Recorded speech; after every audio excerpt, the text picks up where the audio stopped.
Cool. So yeah, I think Icarus is. I mean, it can't beat Serum.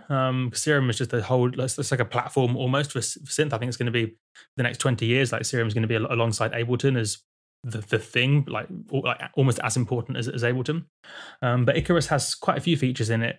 So yeah, Icarus is a wavetable synth from Tone 2. It has quite a few features in it that aren't in Serum, and I think would be really cool to have in Serum. Some really, really advanced sort of nerdy stuff. So for example, just having a quick look through here. So yeah, one of them could be, don't want to kill my computer, so I'll initialize that. So yeah, some of the features would be, it's got, just like how in Serum, one of the really cool things about it is how good the filters are in terms of the variety and how just how good they sound.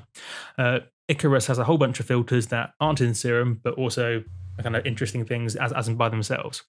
So again, it's probably something you'd have to probably dive into the demo to have a good look through. But it's got like vocal filters, it's got fractal filters. It's got these kind of physics-based filters like a guitar and a flute resonances, and a whole bunch of just kind of really interesting filters, basically, which is one of the things I really love about Serum, is the variety of filters. So yeah, there's a whole bunch more in Icarus that are just crazy, crazy good. And it's also got a few super powerful things that I haven't seen really implemented very well anywhere else, like micro tuning. It's like super, super nerdy, arguably not that important in the world of kind of EDM dance music, more of a, I suppose, like a nerdy sort of niche sort of thing. But micro tuning is when you take all the notes on the keyboard and then you kind of slightly detune all the notes, kind of one direction or the other, but in a really, really super, super subtle way. So you can't really hear it consciously. But the result of that is if you take, say, a super saw and you play a chord low down, if you change the tuning very, very slightly of the notes, that changes the dissonant interaction higher up the harmonics, and that basically changes the movement. So when you're doing unison for like a super saw or something, and you hear that movement, that sort of like wobbly sort of sound, which is coming from the detuning. If you change the micro tuning, you can actually change how that movement happens. So you can have it more static or kind of have it move around in a different way. So it's kind of really, really cool. And the reason why I say the implementation's good is you can literally just kind of click through presets, whereas normally to do micro tuning, it's a proper headache. You have to download micro tuning files and it's never well organized, and you have to manually load it up and stuff. So, I mean, like most good synths can load up micro tuning files, like Serum can and UE Diva can and stuff like that. But it's the fact you can just do drop down presets to change the micro tuning. I think that's really, really cool stuff that I'm a big fan of. And then it's also got stuff like this resynthesis thing. So you can basically load up, say, a vocal one shot.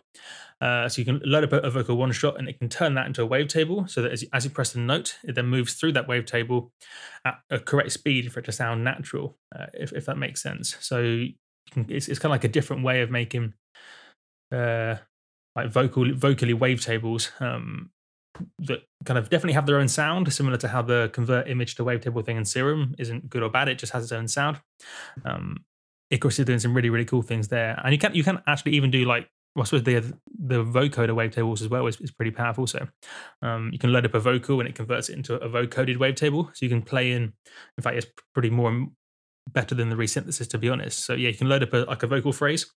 I should probably create an example. I'll do a video on that at some stage. But yeah, you can load up a vocal phrase, kind of create a vocoded wavetable from it, and then play in melodies. And then that allows you to kind of literally play your vocal phrase with notes in that kind of classic vocoded way, but a little bit easier than using a vocoder, which, I mean, vocoders certainly work, but they're not easy for newer producers to kind of wrap their head around. And some of them can be a bit temperamental. It's really, really cool, this. And then what else is cool about it? It's just a really full-featured synth. Unfortunately, I think because of Serum, it kind of didn't quite get the attention it could have deserved potentially. But it's fantastic.